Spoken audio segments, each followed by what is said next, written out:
ఈరోజు మనం దొండకాయ శనగపప్పు కర్రీ చేసుకుందామండి. ఫ్రై చూసారు కదా, 1/2 కేజీ దొండకాయ కడిగేసుకొని కట్ చేసుకుందామండి. ఇట్లా పొడుగుగా కట్ చేశాక చూద్దాము. శనగపప్పు నానబెట్టుకుందామండి.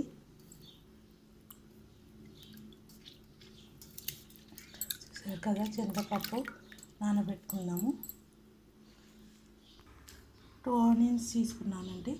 ఒకటి ఇప్పుడు మనం ఈ దొండకాయ ఇందులో వేసి ఉడకబెట్టేసుకుందాము. ఒకటేమో మనం ఫ్రై చేసుకునేటప్పుడు ఒకటి వేసుకున్నాము. పీల్ చేసుకున్నాము.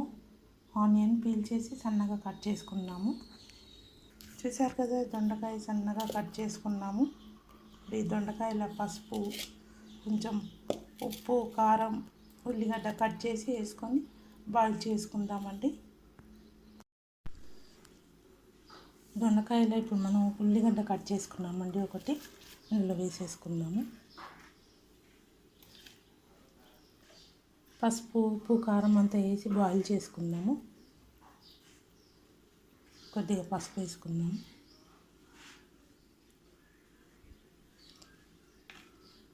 కారం వేసుకుంటున్నామండి. రుచికి సరిపడా సాల్ట్ కూడా వేసేసుకుందాము. అల్లం వెల్లి పేస్ట్ కూడా వేసుకోవాలండి. 1 స్పూన్ అల్లం వెల్లి పేస్ట్, 1 స్పూన్ అల్లం వెల్లి పేస్ట్ అండి. వాటర్ వేసుకుందాము.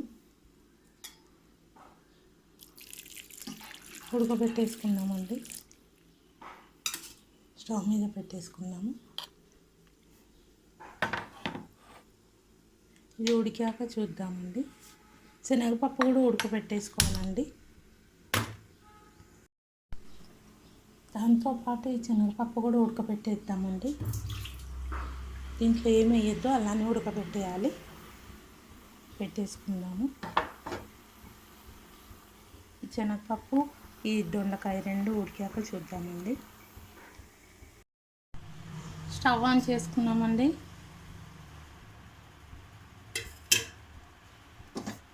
ఆయిల్ వేసుకుందాము. కడాయిలో 1 పావు వేసానండి ఆయిల్ హీట్ అయ్యాక ఆవాలు, జీలకర్ర వేసుకుందాము. ఆనియన్ అండి, 1 ఆనియన్ కట్ చేసుకున్నాము. 2 రెమ్మలు కరివేపాకు.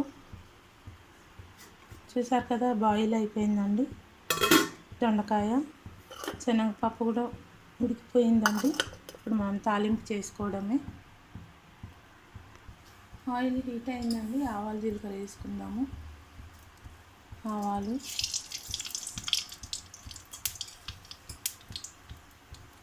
జీలకర్ర 1 స్పూను, ఆనియన్ వేసుకుందామండి.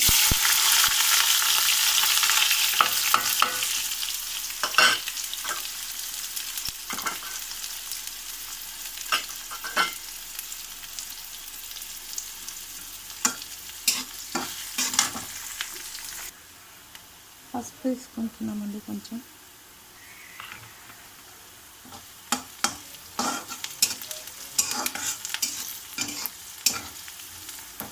కరివేపాకు వేసుకున్నాము.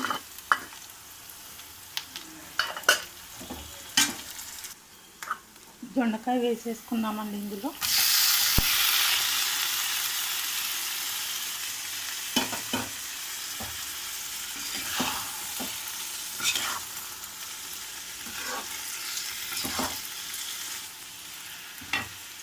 ఇంతక శనగపప్పు ఉడకబెట్టాను కదా, ఇది కూడా వేసేసుకుందాము.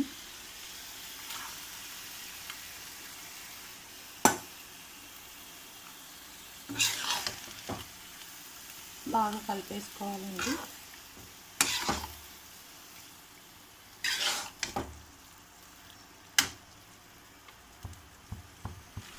ఒక 1/2 స్పూన్ గరం మసాలా వేసుకుందామండి.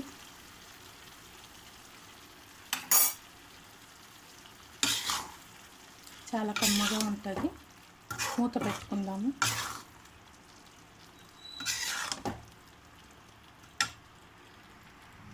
చూద్దామండి మన దొండకాయ శనగపప్పు కర్రీ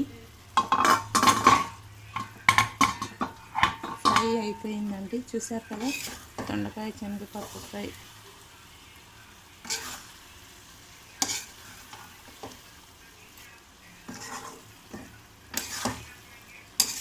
కమ్మగా ఉంటుందండి.